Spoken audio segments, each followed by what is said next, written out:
Et on continue l'après-midi au DevFest. Maintenant, nous allons parler API et GraphQL, mais surtout comment apprendre des plus grands, de leurs bonnes pratiques ou de leurs challenges. Merci d'accueillir Anthony.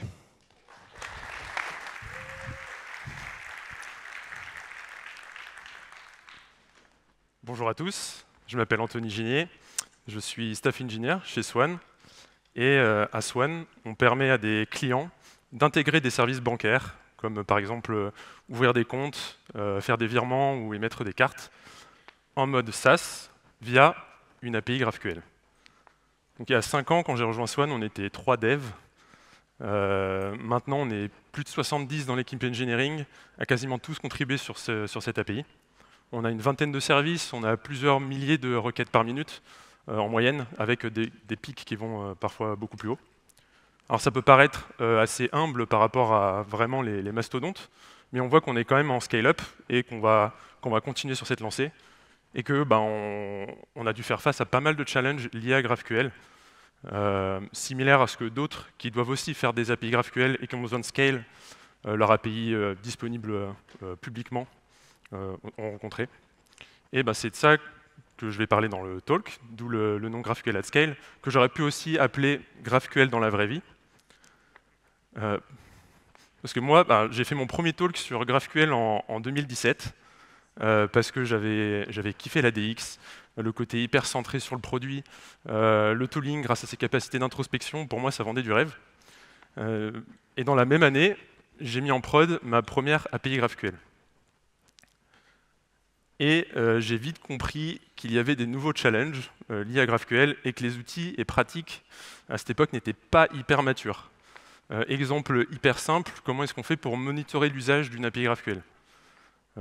Sur une API plus classique, on va faire des mesures par URL et par méthode HTTP, mais en GraphQL, on a une seule URL et l'usage, il est contenu dans la requête.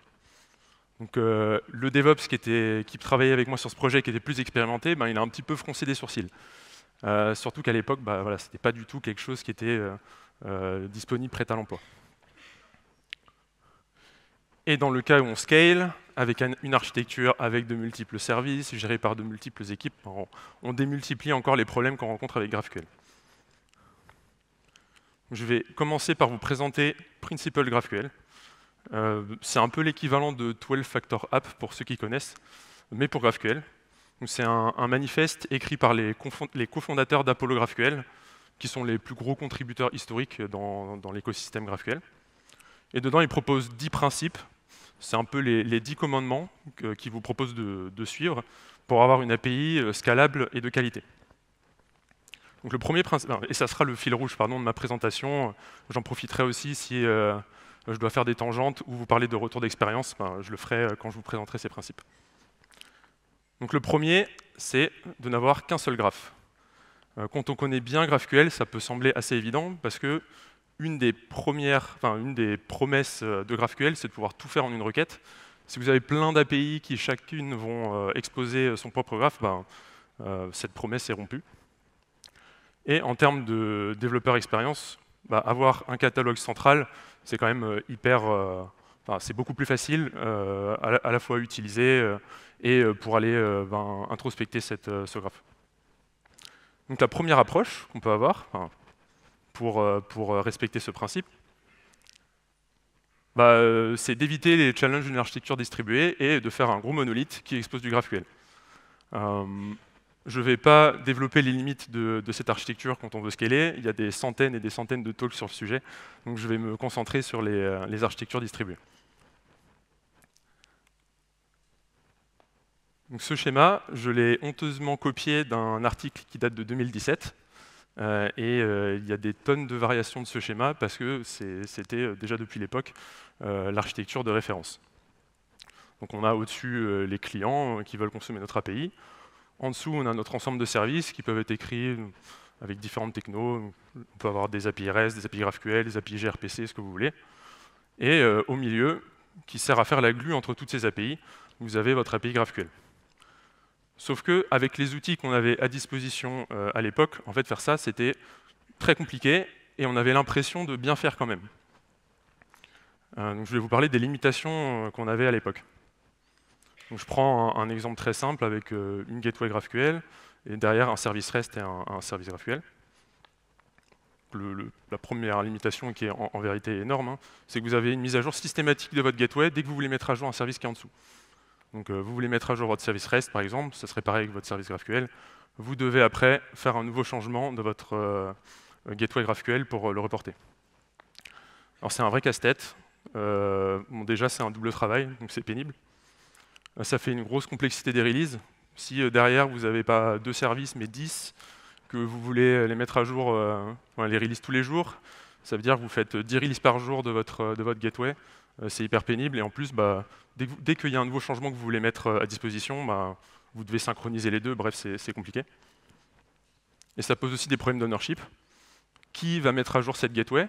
Est-ce que c'est les personnes qui managent les services sous-jacents? Et dans ce cas-là, vous avez une gateway que absolument tout le monde manipule, et ça vient avec ses problèmes aussi. Soit vous avez une équipe dédiée qui va s'occuper de mettre à jour cette gateway, et là, ça vient aussi avec son autre problème. Maintenant, toutes vos équipes sont bloquées par cette équipe unique qui gère la gateway. Alors, une autre limitation, c'est que plus votre graphe va devenir complexe, plus cette gateway va devenir complexe. Donc, si je prends par exemple mon service utilisateur, je le fais assez simple, avec un type user qui a un ID et un name.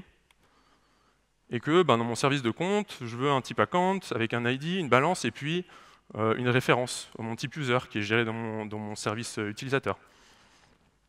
Et puis maintenant, je veux aussi étendre le type user en lui rajoutant un champ account. Donc pareil, je continue à rajouter des relations entre mes types. Et à chaque fois, toutes ces relations que vous allez rajouter entre vos services, c'est de la glue que vous êtes obligé de faire manuellement. Donc en fait, plus vous voulez faire un schéma qui est riche, plus vous vous retrouvez avec une gateway qui est compliquée. Un des derniers standards qui a émergé, c'est d'uniquement brancher votre gateway, d'uniquement brancher des services GraphQL à votre gateway, et après de les fusionner ensemble en utilisant des toolings qu'on appelle de stitching. C'est pas trop mal. Il y a de l'idée, mais ça reste encore hyper manuel. Et on a toujours le même problème de si notre graphe est complexe, on a une gateway complexe, puisque toutes les relations dès qu'on a des relations entre les services, quand on fait du stitching, on est quand même obligé de les coder manuellement dans la gateway. Donc on se retrouve quand même avec énormément de code qui sert à faire de la glue. Donc aujourd'hui, quelle est la solution pour pallier à ce problème? C'est ce que donne le deuxième principe, c'est d'avoir une implémentation fédérée. Qu'est-ce qu'une implémentation fédérée? Donc maintenant, je reprends un schéma qui ressemble à celui d'avant. Hein. J'ai une gateway GraphQL avec 3 sous-services qu'on va appeler des subgraphes. Et cette gateway elle est un peu particulière, c'est une gateway de fédération. Et la killer feature de cette méthodologie, c'est que ma gateway n'a pas de code. Je n'ai rien à faire dessus. Donc vous n'avez rien à coder, il n'y a pas de complexité, pas de maintenance, pas de release à faire, à part éventuellement pour des montées en version et de la configuration à mettre à jour. Donc ça règle les 2 problèmes qu'on a vus tout à l'heure. Le trade-off, c'est que vos sous-services, ils doivent respecter une spec particulière. Donc vous devez rajouter quelques directives sur votre schéma. Donc on ne peut pas prendre n'importe quel schéma GraphQL, il faut qu'il soit compatible avec la fédération, même s'il existe des outils pour les rendre compatibles. Donc je pense notamment à GraphQL Mesh qu'on peut rajouter par-dessus une API qui n'est pas compatible avec Fédération. Et ils doivent être composables. Donc la fusion de l'ensemble de ces subgraphs doit donner un ensemble cohérent, qu'on appelle aussi supergraph. Comment est-ce que ça marche sous le capot? Je prends une requête très simple, qui demande un utilisateur, son identifiant et la balance de son compte. Je la fais passer dans ma Federation Gateway et un peu à ce que ferait une base SQL, elle va calculer depuis cette requête un plan de requête ou query plan. Et ce plan de requête, il permet de déterminer quel service la gateway doit aller appeler pour récupérer quelles données et l'orchestrer de la manière optimale. Donc, je ne vais pas rentrer dans vraiment les détails, mais là, par exemple, on voit que pour récupérer l'utilisateur et son identifiant, ça passe par un service user. Et pour récupérer la balance du compte, ça passe par un service account. Et ça, ça se fait de manière magique. Vous n'avez rien à faire, à part bien écrire vos schémas au niveau des subgraphes. Donc aujourd'hui, qu'est-ce qui implémente cette méthodologie? Évidemment, il y a Apollo, parce que c'est les contributeurs historiques et c'est eux qui ont en premier poussé cette manière de faire. Mais vous en avez d'autres. Il y a GraphQL Mesh par The Guild, il y a WonderGraph, GraphBase, et en vrai, vous en avez plein et je ne vais pas tous les citer. Pour l'anecdote, chez Swan, donc il y a 5 ans, on a commencé par une V0. quelque chose d'Apollo Gateway. Et à l'époque, c'était le seul truc qui existait, donc c'était clairement un pari. Mais on était assez confiant que ça allait être la méthodologie qui allait émerger. Et depuis, l'écosystème a grandi hyper vite, et maintenant, on a des outils super matures. Et donc, outre l'argument d'autorité que, regardez, il y a tout ça qui implémente Fédération, moi, c'est ce que personnellement, je vous conseille. Ça nous a permis de faire des choses hyper poussées et avec assez peu d'efforts, c'est hyper magique. Et en fait, en vrai, ça marche tellement bien qu'on utilise même ce procédé de fédération pour nos API en interne. Donc, pour les API, les appels entre nos différents services, on a une gateway de fédération qui sert à agréger les graphes qu'on utilise, nous, pour faire des calls synchrones entre nos services. Le troisième principe, c'est de traquer le schéma dans un registre dédié. À quoi ça sert? Je reprends un exemple simple. J'ai ma gateway GraphQL. Je vais brancher un subgraph très simple, type user, avec un champ ID.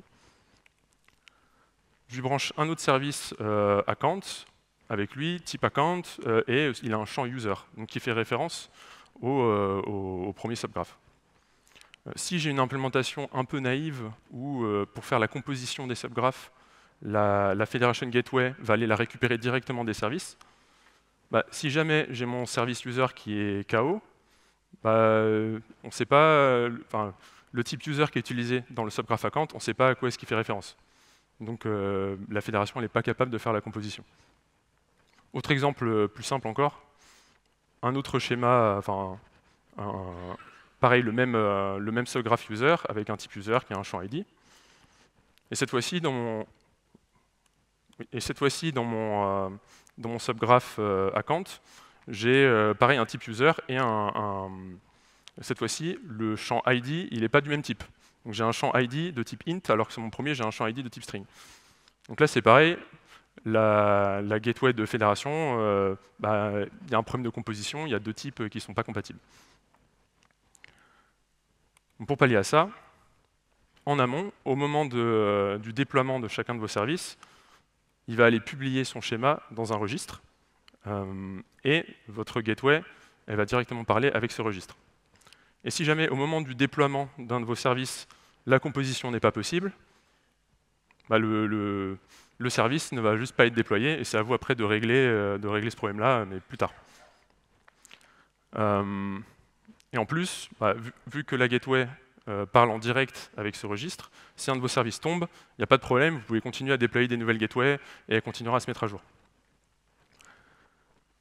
Alors, il y a des petits malins qui vont quand même me dire ouais, mais c'est pas tellement plus résilient parce que maintenant ton registre s'il tombe, ta gateway elle peut plus se mettre à jour et tu peux plus en avoir des nouvelles qui vont popper. Et c'est vrai, c'est un désavantage. Il faut faire attention aux registries qui tombent. Il y a des parades comme rajouter les schémas dans du cache pour au moins pouvoir monter de nouvelles gateways même si elle ne pourra pas se mettre à jour. Mais bon, après c'est aussi un des problèmes de cette architecture. Et à ce jeu-là, la gateway, c'est aussi un SPOF, et votre API gateway, de manière générale, c'est aussi un SPOF, de la même manière. Avoir un registre GraphQL, ça vient aussi avec d'autres avantages. Donc ça, c'est un screenshot d'Apollo Studio, qui est le registre GraphQL proposé par Apollo. Dedans, on a tout le tracking du schéma, et là on ne le voit pas sur le screenshot, mais on sait aussi à quelle partie du schéma, appartiennent à quel service. Donc pour les développeurs et pour le product qui travaille sur le schéma, c'est vraiment une mine d'informations. Et vous avez même par exemple le changelog. Donc vous pouvez suivre le changelog sur l'ensemble de votre API GraphQL. Il y en a même qui ont pris le parti de publier ça. C'est le cas de Linear, pour ceux qui connaissent. Linear, leur registry Apollo, il est disponible publiquement. Donc vous pouvez voir l'ensemble des changements directement sur leur registry. Et alors pour l'anecdote, à Swan, avant d'utiliser un registry, donc maintenant on utilise le registry Apollo, mais avant ça, on utilisait Git.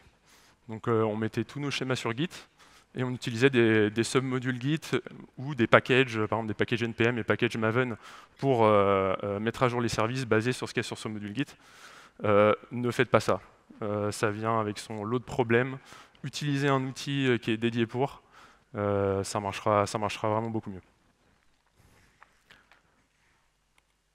Le quatrième principe, et celui-là et les trois suivants, c'est des principes plus d'agilité, c'est d'avoir un schéma qui est vraiment orienté sur la demande et qui est abstrait, donc qui ne dépend pas de son implémentation. Alors c'est pas quelque chose de hyper spécifique à GraphQL en vérité, vous remplacez schéma par API et ça fonctionne aussi, mais c'est quelque chose de hyper important. Allez parler à vos clients et itérer avec eux, que ce soit vos ingés front-end ou vos clients externes. À Swan, nous, nos front-end utilisent les mêmes API que nos clients. Donc ça fait déjà, dès le départ, un super gain de temps en itérant avec eux. Et j'en profite pour vous parler d'un autre problème lié au design d'API. Donc je prends l'exemple d'un subgraph user où j'ai une propriété subname que j'ai écrit en snake case. Et puis un autre subgraph account, où j'ai écrit un champ légal représentatif du type account en camel case. Et à la fin, si vous fusionnez, si vous composez ces graphes et que vous essayez de faire une requête, vous avez une requête qui ressemble un peu à ça, avec un mélange de snake case, de camel case. Bon, avec ça, je veux souligner l'importance d'avoir des pratiques communes. C'est du design d'API, ça s'applique pas, c'est pas uniquement appliqué à GraphQL, mais c'est encore plus visible pour GraphQL. Pour des problèmes hyper simples comme ça, vous avez des linters. Donc il y a un plugin ESLint pour GraphQL. Vous avez aussi des linters intégrés, par exemple à Apollo Studio. Nous, à Swan, on a carrément une équipe dédiée, enfin une squad dédiée, qu'on appelle API Consistency, qui s'assure que les pratiques sont bien communes entre les différents subgraphes.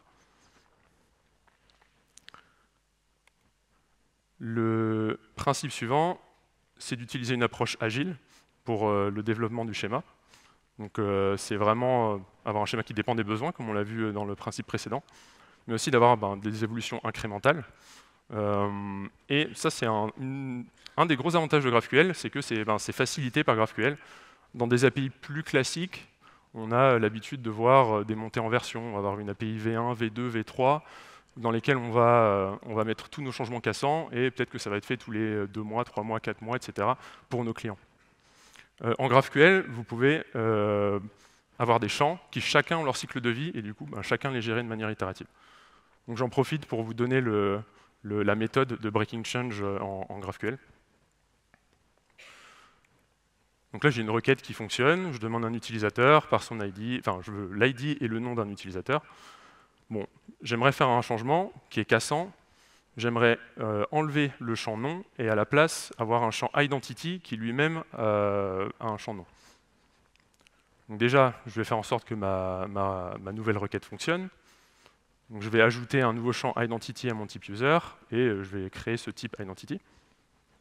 Mais pour gérer de la rétrocompatibilité, je garde mon champ name et je peux lui rajouter ce qu'on appelle une directive deprecated, dans laquelle je peux même mettre un message, attention, il faut que vous utilisiez le champ identity, et je peux même mettre dedans, ça sera déprécié à telle date.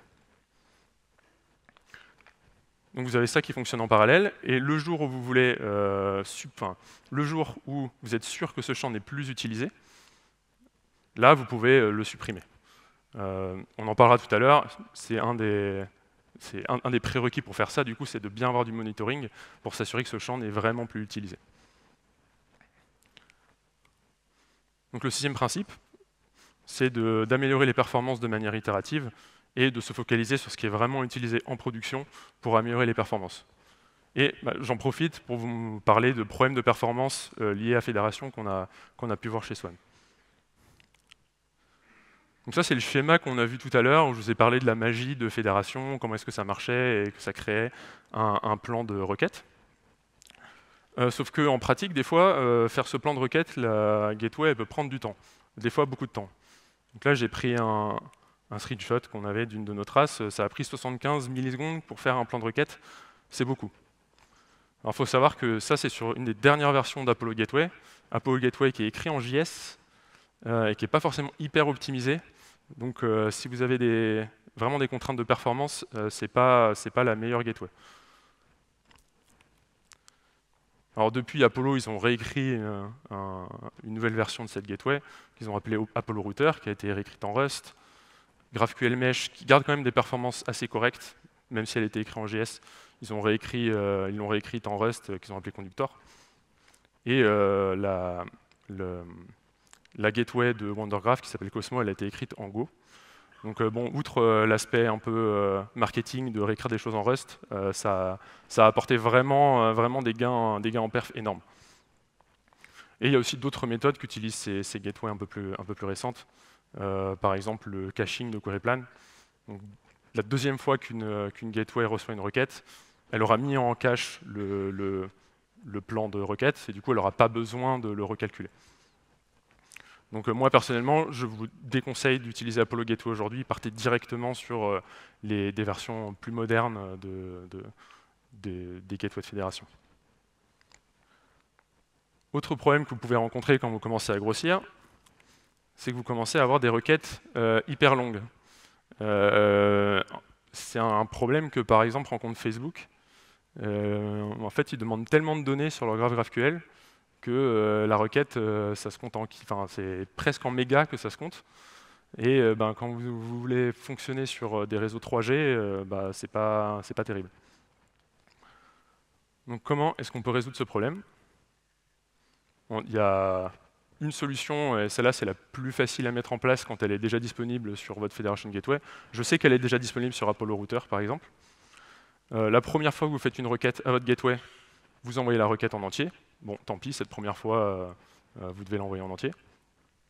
Par contre, toutes les fois suivantes, vous envoyez seulement un hash de cette requête, et la gateway aura enregistré déjà une relation entre le hash de la requête et la requête elle-même. Donc ça vous permet d'envoyer un payload beaucoup plus petit sur le réseau. La méthode un peu plus à l'ancienne, mais tout aussi puissante, c'est les queries persistées, mais non automatiques. Celle-là, par contre, je suis sûr que toutes les gateways l'implémentent. C'est d'avoir une première étape d'enregistrement, mais là manuelle, qui va être faite à côté, par exemple dans une CI. Vous rajoutez votre requête. La gateway répond OK et donne un identifiant en retour. Et après, le client peut simplement donner cet identifiant à la place d'utiliser la requête. C'est très puissant, mais c'est hyper contraignant. À chaque fois que vous voulez rajouter une requête, il faut l'ajouter dans les queries persistées. Et je vais vous parler d'un problème de performance qui arrive énormément dans les API GraphQL. Ce n'est pas forcément lié à l'aspect distribué, mais c'est quelque chose qui est... ceux qui s'intéressent aux performances dans GraphQL en ont forcément entendu parler. C'est le problème de N+1, et qui est aussi connu de ceux qui ont utilisé des ORM type Hibernate, par exemple.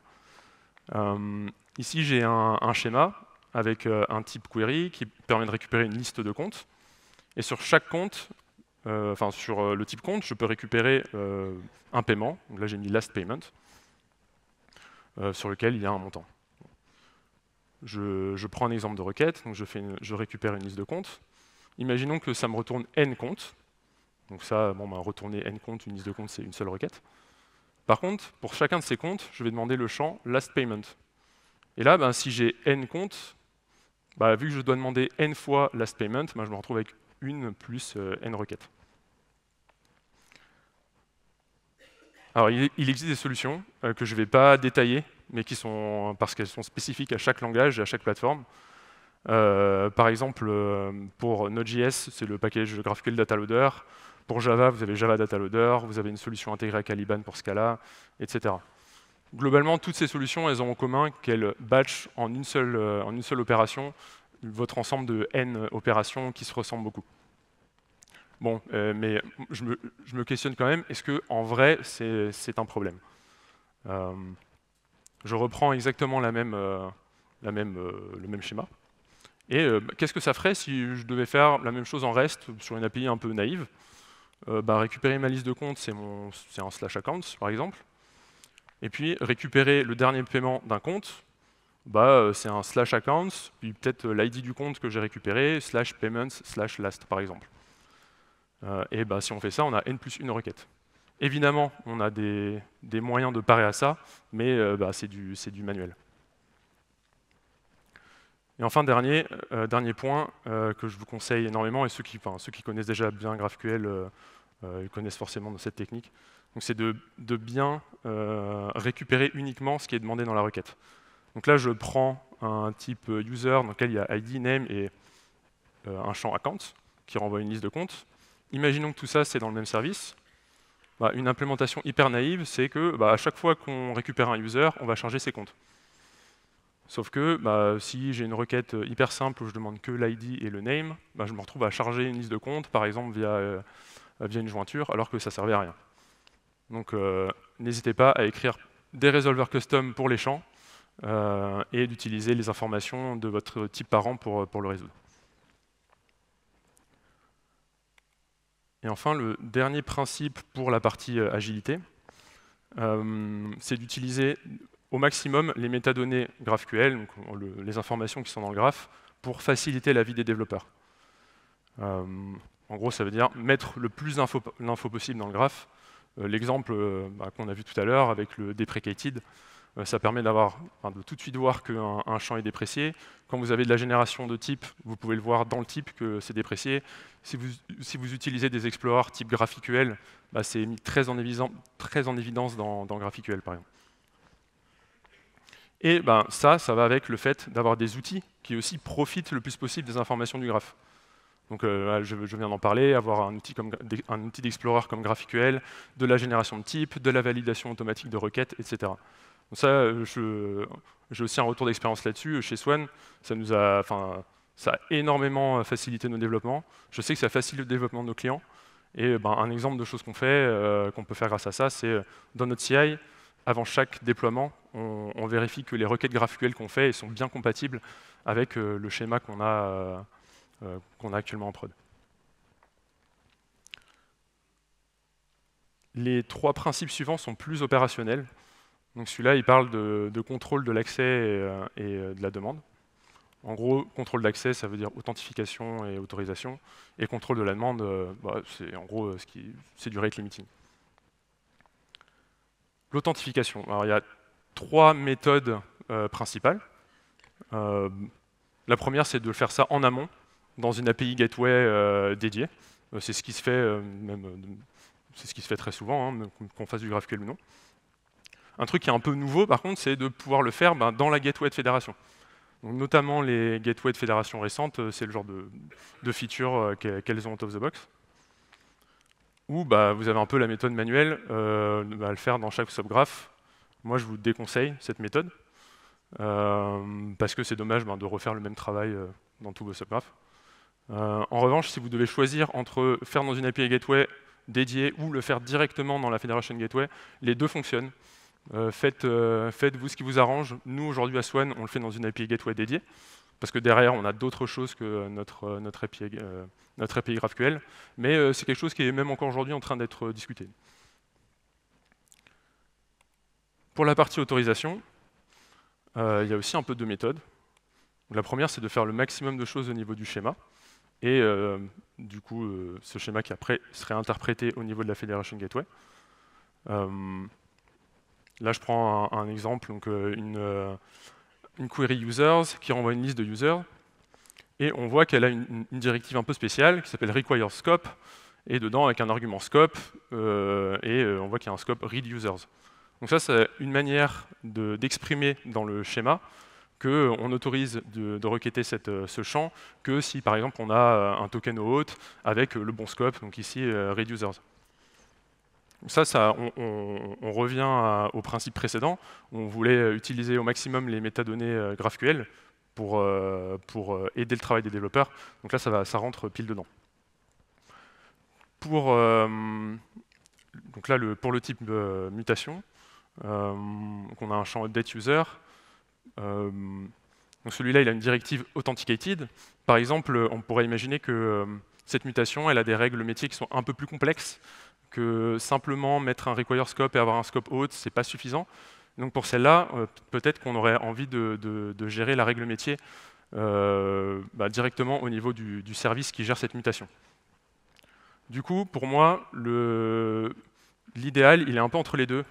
Au maximum, afin de respecter le principe précédent, faites ce que vous pouvez au niveau du schéma et déportez ce que vous pouvez au niveau de la Federation Gateway. Et pour le reste, faites-le au niveau des subgraphes. Nous, aujourd'hui, à Swan, à l'époque où on a implémenté Federation Gateway, ça n'existait pas du tout. Donc on a beaucoup de choses au niveau des subgraphes, mais c'est pareil, c'est quelque chose qu'on est en train de challenger. Et ensuite, la partie demande control. Donc ça, c'est un problème assez récurrent avec GraphQL. Quand on veut faire du rate limiting classique, on limite le nombre de requêtes par seconde, par exemple. On limite nos clients à 50 requêtes par seconde. Sauf que en GraphQL, en une seule requête, quelqu'un de mal intentionné peut complètement nous défoncer le service si on a une implémentation qui est un peu naïve. Donc là, je prends un exemple de graphe. J'ai une query user, et sur ce type user, il a un ID, mais surtout, on peut requêter via son champ friends une liste d'amis, donc une liste de users. Et du coup, quelqu'un de mal intentionné qui veut faire du déni de service, il peut juste nous envoyer une seule requête qui ressemble à ça, donc une query où il prend un user, et pour ce user, il demande friends, donc il demande 100 amis, et pour ces 100 amis, il demande 100 amis, etc., etc., etc. À la fin, vous vous retrouvez avec 100 fois 100 fois 100 fois 100 éléments à retourner. Donc, si vos services acceptent cette requête, ils vont quasiment forcément tomber. Du coup, le premier niveau de protection, c'est d'avoir un limiteur de profondeur. Donc là, on voit qu'il y a une profondeur de 8 ou 9. Le premier truc que vous pouvez faire, c'est dire, par exemple, je limite à 5 ou 6 ou 7 ou plus. Donc déjà, vous évitez les gros problèmes. Sauf que bon, c'est pas trop mal, c'est pas inutile, mais en vérité, quelqu'un peut dans ce cas-là, juste au lieu de jouer sur la profondeur, jouer sur la longueur.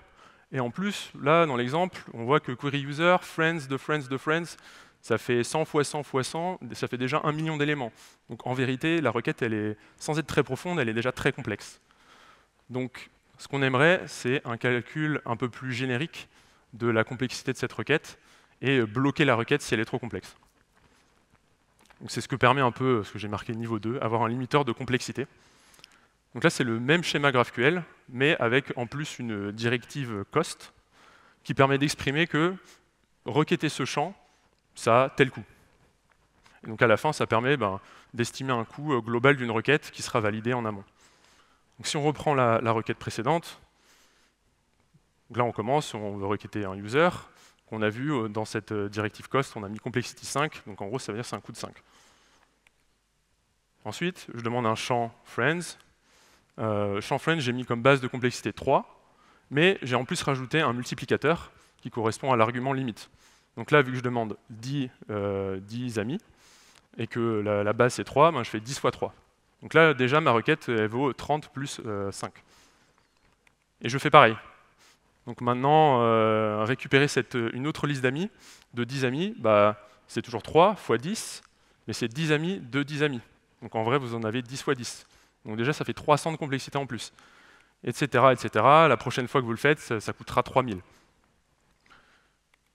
Et du coup, si vous mettez une limitation de complexité à, par exemple, 500, la requête sera bloquée automatiquement au niveau de votre gateway. Bon, la dernière arme qu'aurait un attaquant, du coup, c'est de prendre une requête qui est pile à votre limite de complexité et de la bourriner. Donc c'est là qu'on arrive à ce qui est à mon sens une solution vraiment viable, c'est d'avoir une limite de complexité par requête, et de mélanger ça avec un rate limiter classique, donc un nombre de requêtes par seconde. Et c'est d'ailleurs l'implémentation qu'on trouve de base out of the box dans maintenant toutes les Federation Gateway. Elle a quand même une petite limitation, cette méthode, c'est qu'elle ne tient pas du tout compte de la complexité. Donc si vous avez par exemple un rate limiting à 50 requêtes par seconde, un client qui fait 50 requêtes toutes petites et un autre qui fait 50 requêtes vraiment à la limite de votre limite, les deux, quand ils vont faire une 51e requête, ils vont être bloqués, alors que peut-être que celui qui avait fait 50 requêtes toutes petites, finalement 300 requêtes, ça aurait été OK, alors que celui qui en a fait 50 vraiment à la limite, peut-être que lui, on voulait plutôt le limiter à 10. Donc ça, c'est la dernière implémentation, qui est un peu la Rolls-Royce, c'est d'avoir un limiteur de complexité par unité de temps. Donc là, vous dites, par exemple, je veux 20 000 points de complexité par minute maximum. C'est ce que fait GitHub, par exemple, pour ceux qui ont déjà utilisé l'API de GitHub, l'API GraphQL de GitHub. Selon moi, c'est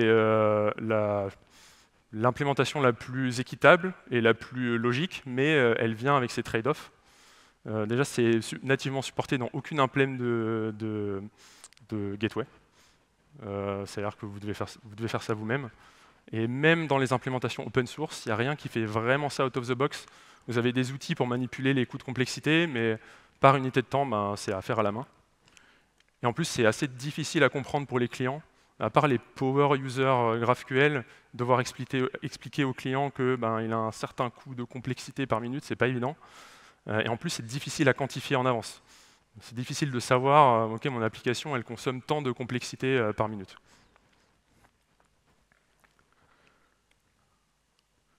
Le principe suivant, c'est d'avoir du logging structuré. Alors, ce que dit ce principe, c'est qu'il y a énormément d'informations qui sont utiles sur toutes les opérations GraphQL qu'on fait. Par exemple, qui a fait la requête, quels sont les champs qui ont été demandés, comment est-ce qu'elle a été faite, quelles ont été ses performances, etc. Et ce qu'on veut, c'est que ces informations puissent être centralisées et exploitables. En gros, ce que dit ce principe, c'est qu'on va avoir de l'observabilité autour de notre stack GraphQL. Alors, je sais que j'ai beaucoup parlé d'observabilité, et c'était même mon exemple au début du talk, mais en vrai, j'ai pas tant de choses à dire que ça sur l'observabilité. Pourquoi? Parce que les anciennes versions de GraphQL Gateway, donc par exemple quand nous on a implémenté Apollo Gateway, c'était beaucoup do it yourself, donc il n'y avait rien sur l'étagère. Alors que maintenant les nouvelles versions, par exemple si vous prenez Apollo Router ou les autres gateways un peu modernes, elles exposent les métriques, des traces, des logs, et dans tous les formats du New Relic, du Datadog, de l'Open Tracing, etc. Donc c'est assez facile à brancher. Et en plus, souvent les solutions viennent un peu avec carrément leur solution un peu complète d'observabilité. Donc ça c'est toujours Apollo Studio en screenshot. Et on a, par exemple, on a des métriques. Là par exemple on peut voir une distribution de latence sur une requête. On a pareil, on a du tracing aussi directement out of the box dans l'outil Apollo Studio. Donc ce qui est pas mal, mais qui pour nous, et peut-être pour vous aussi, ont des limitations. En tout cas, nous, on a plein d'autres métriques que du GraphQL, et c'est dommage du coup d'utiliser Apollo Studio pour les métriques GraphQL, et toutes les autres métriques qu'on a, c'est dans un autre... chez nous, c'est du Prometheus et Grafana, ça aurait pu être ailleurs, mais c'est dommage de les avoir ailleurs. Donc on voudrait mettre ça dans l'observabilité de notre stack complète. Donc ça, pour moi, c'est ce que je vous conseille. Déjà, si vous voulez avoir la même chose que ce que vous propose Apollo Studio ou les outils équivalents, mais dans votre stack d'observabilité, c'est déjà d'avoir un temps de réponse et un taux d'erreur au niveau de vos résolveurs. Déjà, vous faites 95% du boulot. Encore plus si vous liez les métriques aux traces. Donc soit c'est des trucs qui sont proposés directement par les stacks d'observabilité, soit par exemple pour ceux qui utilisent Prometheus, vous avez les exemplars. Et ça permet d'avoir ce genre de métriques. Là où on a sur un service les temps de réponse de l'ensemble des résolveurs. Et déjà c'est hyper pratique. Donc, en termes de tracing, pareil, à condition que vous utilisiez une gateway un peu moderne, vous n'avez rien à faire. Si vous utilisez Apollo Gateway, il faut mettre en place le tracing vous-même. Donc c'est pour ça que je ne vous le conseille pas. Par contre, vous devez bien avoir la propagation au niveau des subgraphes.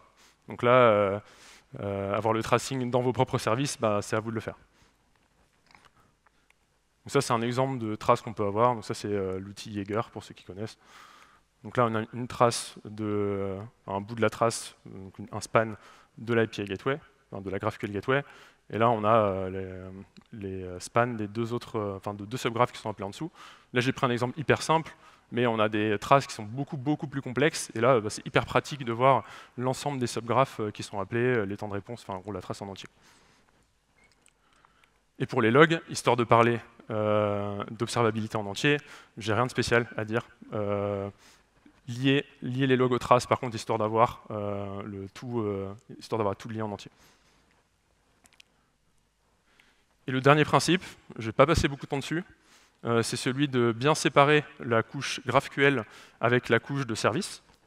Donc en gros, ce qu'il dit, c'est que tout ce qui est relatif au graph, il doit être factorisé dans cette couche GraphQL, donc la fédération qu'on a vue, la partie Access and Demand Control, caching.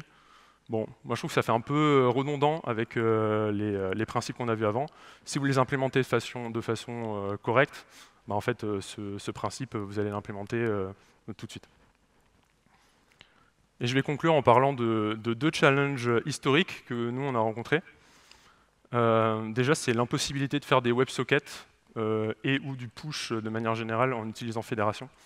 Donc c'est un truc qui, dans Apollo Gateway, jusqu'à récemment, ne marchait pas.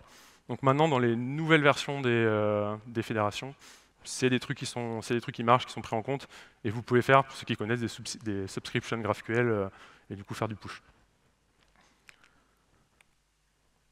Et un autre challenge historique, l'upload de fichiers. Pour vous donner une idée, l'upload de fichiers sur Apollo Router, l'AMR, elle a été mergée, je crois, en février ou en mars de cette année. Donc c'est hyper récent. Mais le contributeur, donc la personne qui a rajouté cette fonctionnalité, dit elle-même que ce n'est pas ce que vous devez utiliser pour faire du file upload en GraphQL. Et je suis d'accord avec cet avis. Si vous voulez faire du file upload avec GraphQL, utilisez GraphQL pour générer une URL présignée d'upload sur votre service de stockage type S3, et retournez cette URL d'upload à votre client, et après, lui, il peut communiquer en direct avec S3. Je vous remercie.